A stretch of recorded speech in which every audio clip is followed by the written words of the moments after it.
untuk teman-teman dimanapun berada yang sedang jatuh cinta. Apakah perempuan-perempuan ini boleh untuk menyatakan cintanya dan bagaimana adabnya?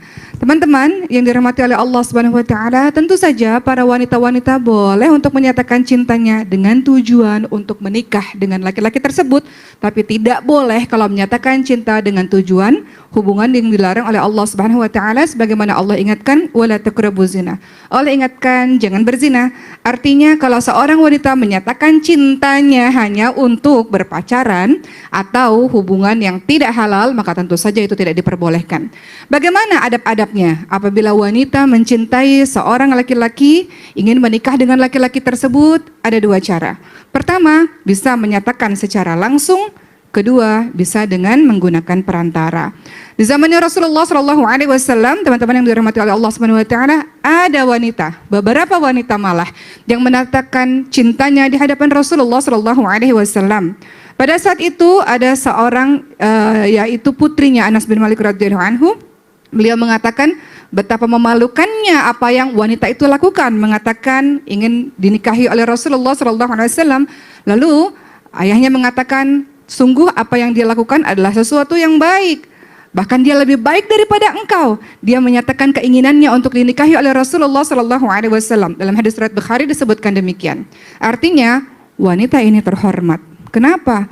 Wanita-wanita seperti ini tidak mau masuk ke dalam lubang zina, tidak mau masuk ke dalam perbuatan-perbuatan yang dilarang oleh Allah Subhanahu wa taala, sehingga dengan kehormatannya beliau maju untuk menyatakan untuk dinikahi dengan orang yang dicintai. Tentu laki-lakinya adalah harus laki-laki yang saleh, laki-laki yang pastinya bisa membawa kita menuju ke surga Allah Subhanahu wa taala.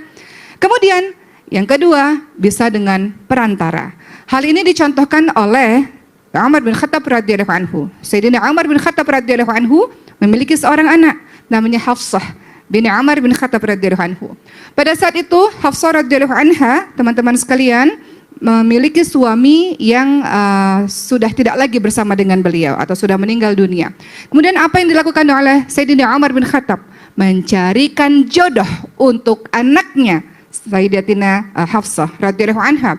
Pada saat itu Umar bin Khattab radhiyallahu anhu minta kepada siapa? Kepada Utsman bin Affan radhiyallahu anhu agar Utsman bin Affan menikahi anaknya Hafsah radhiyallahu anha. Namun Utsman bin Affan pada saat itu tidak berkenan. Lalu apalagi yang dilakukan oleh Sayyidina Umar bin Khattab? Meminta kepada Sayyidina Abu Bakar radhiyallahu anhu untuk meminang anaknya Hafsah, tapi pada saat itu Abu Bakar radhiyallahu anhu juga tidak berkenan. Maka Hafsah pada akhirnya dinikahi oleh Rasulullah sallallahu alaihi wasallam. Di sini kita bisa lihat bahwa orang tua menjadi perantara agar anak perempuan ini dinikahi. Kemudian ada kisah yang juga sangat terkenal, yaitu kisahnya siapa? Sayyidatina Khadijah binti Khuwailid radhiyallahu anha. Apa yang dilakukan oleh ibunda Siti Khadijah, teman-teman sekalian? Beliau meminta pertolongan sahabatnya namanya Nafisa. Sayyidatina Khadijah binti Khuwailid sudah jatuh cinta dengan Rasulullah SAW karena Sayyidatina Khadijah sudah mendengar mengenai Rasulullah SAW dari Maisarah. Siapa Maisarah? Pada saat itu Rasulullah SAW membawa perdagangannya Siti Khadijah bersama dengan budaknya Siti Khadijah namanya Maisarah. Dan Maisarah ini yang melaporkan kepada Siti Khadijah, wahai Siti Khadijah, Rasulullah SAW pada saat itu belum jadi Rasul, Muhammad ini Al-Amin ini adalah orang yang terpercaya. Teman-teman, mudah bagi kita mengenal seseorang lewat perjalanan yang jauh, lewat bermalam dengannya, dan masalah keuangan. Dengan begitu kita bisa kenal seseorang. Dan Maisarah sudah kenal dengan Rasulullah SAW. Sehingga Maisarah mengatakan kepada Siti Khadijah radhiyallahu anha mengenai perilakunya Rasulullah SAW.